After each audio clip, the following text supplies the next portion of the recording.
Road കെട്ടിയടച്ച് വഞ്ചിയൂരിൽ party സമ്മേളനം നടത്തിയ സംഭവത്തിൽ സിപിഎം നേതാക്കളോട് നേരിട്ട് ഹാജരാകാൻ ഹൈക്കോടതി നിർദ്ദേശം. M V. Govindan, Kadakampally Surendran, M. Vijayakumar, V K. Prashanth തുടങ്ങിയവർ നേരിട്ട് ഹാജരാകണം. സെക്രട്ടേറിയറ്റിൽ ജോയിന്റ് കൗൺസിൽ നടത്തിയ സമരത്തിൽ ബിനോയ് വിശ്വം തുടങ്ങിയവർ നേരിട്ട് ഹാജരാകണം. കൊച്ചി കോർപ്പറേഷന് മുന്നിൽ കോൺഗ്രസ് നടത്തിയ സമരത്തിലും നടപടി. DCC അധ്യക്ഷൻ മുഹമ്മദ് ഷിയാസ് അടക്കം ഹൈക്കോടതിയിൽ നേരിട്ട് ഹാജരാകാനാണ് ഉത്തരവ്. വിവരങ്ങളുമായി രേഷ്മ ബാബു ചേരുകയാണ്.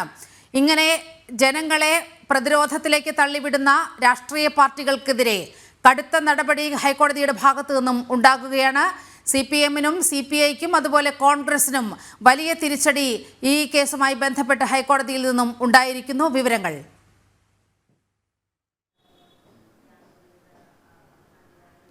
നീലിമ, ഗതാഗതം തടസ്സപ്പെടുത്തിക്കൊണ്ട് പ്രതിഷേധ പരിപാടികൾ സംഘടിപ്പിക്കരുത് നേരത്തെ തന്നെ ഹൈക്കോടതി ഉത്തരവുകൾ പുറപ്പെടുവിക്കുകയും അതിനനുസൃതമായിട്ട് സർക്കാർ സംവിധാനങ്ങൾ സർക്കുലർ പുറപ്പെടുവിക്കുകയും ചെയ്തിരുന്നു. പക്ഷേ ഇതൊക്കെ തന്നെ ലംഘിച്ചുകൊണ്ടാണ് ഈ കോൺഗ്രസും അതോടൊപ്പം തന്നെ CPI, CPM പോലെയുള്ള രാഷ്ട്രീയ പാർട്ടികൾ സമാനമായിട്ടുള്ള രീതിയിൽ പ്രതിഷേധ സമരങ്ങൾ നടത്തിയത്. വഞ്ചിയൂരിൽ CPM ഏരിയ സമ്മേളനം, വഞ്ചിയൂരിൽ CPM-ന്റെ ഏരിയ സമ്മേളനം റോഡ് കെട്ടിയടച്ചുകൊണ്ടായിരുന്നു. ഇതുമായി ബന്ധപ്പെട്ടുള്ള കോടതിയലക്ഷ്യ ഹർജിയിലാണ് ഇപ്പോൾ ഹൈക്കോടതി ഡിവിഷൻ ബെഞ്ച് നടപടി സ്വീകരിച്ചിരിക്കുന്നത്. ആ പരിപാടിയിൽ പങ്കെടുത്ത CPM-ന്റെ സംസ്ഥാന സെക്രട്ടറി ആയിട്ടുള്ള M.V. ഗോവിന്ദൻ, കടകംപള്ളി സുരേന്ദ്രൻ, മുൻമന്ത്രി M. Vijayakumar, V.K. Prashant MLA തുടങ്ങി 16ഓളം പേർ നേരിട്ട് ഹാജരാകണമെന്നാണ് ഹൈക്കോടതി ഡിവിഷൻ ബെഞ്ചിന്റെ നിർദ്ദേശം. നേരത്തെ തന്നെ ഹൈക്കോടതി ഇക്കാര്യത്തിൽ ഒരു നിലപാട് സ്വീകരിച്ചതാണ്.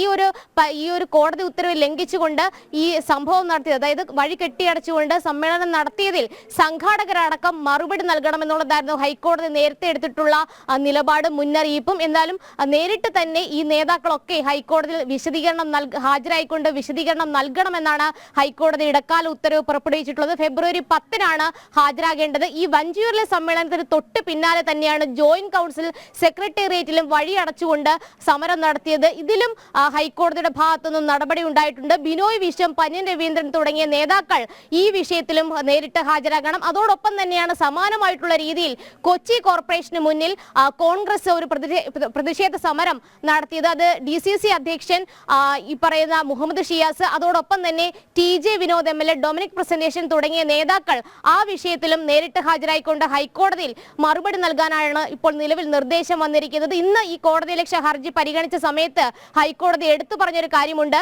ഈ ഒരു സാധാരണ ഒരു ചെറിയ വിഷയമായിട്ട് ഇതിനെ തള്ളിക്കളയാൻ സാധിക്കില്ല. കാരണം ദിനം പ്രതി ഈ ഒരു കോടതിയലക്ഷ്യം അല്ലെങ്കിൽ കോടതിയുടെ ഉത്തരവ് ലംഘിച്ചുകൊണ്ടുള്ള സംഭവങ്ങൾ ആവർത്തിക്കപ്പെടുന്നുണ്ട്. വഞ്ചിയൂരിലേത് ഒരു പ്രതിഷേധ സമരമൊന്നും ആയിരുന്നില്ല, പ്രതിഷേധത്തിന്റെ ഭാഗമായിട്ടുള്ള പരിപാടിയായിരുന്നില്ല, ഓഡിറ്റോറിയത്തിൽ വെച്ച് നടത്താനാകുന്ന പരിപാടി കൂടിയായിരുന്നു. എന്നിട്ടും വഴി കെട്ടിയടച്ചുകൊണ്ട് ഇത്തരത്തിൽ സമ്മേളനം നടത്തി. അന്ന് ഹൈക്കോടതിയിലടക്കം SHO നൽകിയ സത്യാഗ്രഹത്തിലും ഈ ഒരു വഴി ജനങ്ങളുടെ സഞ്ചാര സ്വാതന്ത്ര്യം നിഷേധിച്ചതിന് CPM-ന്റെയും CPI-യുടെയും കോൺഗ്രസിന്റെയും നേതാക്കളോട് നേരിട്ട് ഹാജരാകാൻ ഹൈക്കോടതി ഉത്തരവിട്ടിരിക്കുകയാണ്. രേഷ്മ ബാബുവാണ് സമഗ്രമായ വിവരങ്ങൾ പങ്കുവച്ചത്.